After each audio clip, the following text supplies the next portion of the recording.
Expansion Units 4 through 6, pages 98 and 99. 2. Reading.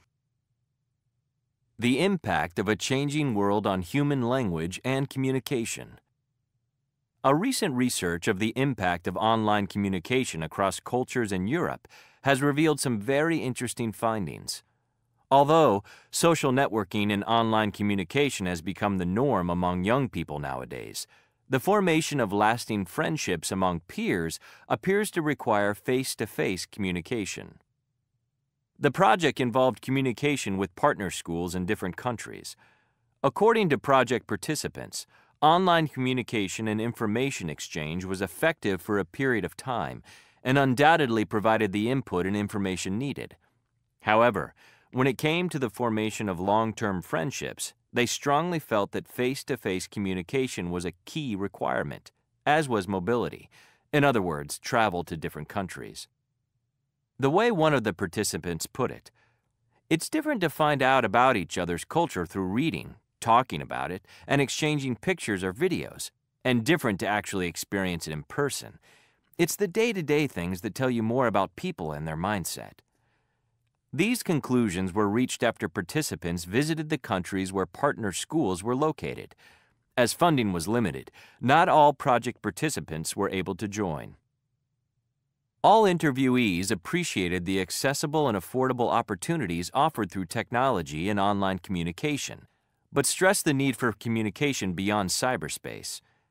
Interestingly, young people nowadays take cyberspace for granted and consider more conventional, real-world experiences more creative and rewarding.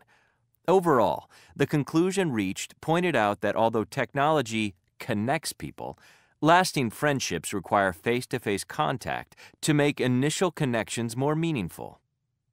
This was further confirmed by the diminishing interest and involvement of the participants that had not been able to travel. As expected, English was used as the common medium of communication. Project participants admitted to having been intimidated and reluctant to initiate conversation due to their language inadequacies. They soon found out that none of their peers from other countries were perfect either, but were only too willing to utilize all available resources to speak. So they quickly revised their views on language competence and stopped being over-concerned with potential errors. The task at hand required them to communicate with people that they had previously communicated with through email and video conferencing, under more controlled circumstances with teacher support, and time to check and edit their language. Face-to-face communication had to be spontaneous and genuine, so they were required to do their best, to listen, understand, and ask for clarification or repetition, use gestures or point to things if they could not recall words, and so on. More importantly, their peers from other countries routinely resorted to the same strategies in conversation. On occasion, when lost for words, their interlocutors would say, "Text me." This they could do without difficulty, using abbreviated language. They would then use the text message as a basis to clarify meaning. Abbreviated language, this special kind of electronic shorthand, which often confuses older adults, is accessible to young people. In fact, it is the electronic variety of English as an international medium and an identifying marker of generations that are natives to technology. The context and means of communication do have an immediate impact on the type of language used.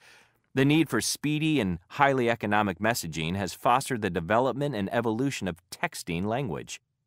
Abbreviated language is regarded as a type of slang, categorizing it to substandard varieties of language. On the other hand, some analysts attest to the fact that it indicates high intelligence and speed of processing that should not be overlooked. According to Professor Crystal, text speak, the combination of vowel-free abbreviations and acronyms, has definitely been overhyped and does not qualify as a new language. When these issues were addressed in a focus group with high school students who had participated in the multicultural project, they were ready with clear and highly articulate answers. They agreed that context and circumstances imposed the need for changes in communication, and therefore the type of language used.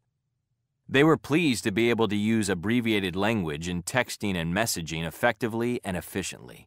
However, They pointed out that they would very much like to develop their language and communication skills further in order to be able to operate in a different range of contexts. As one of the interviewees put it wouldn't be a good idea to use abbreviated language in term papers when I get to university. End of CD 2.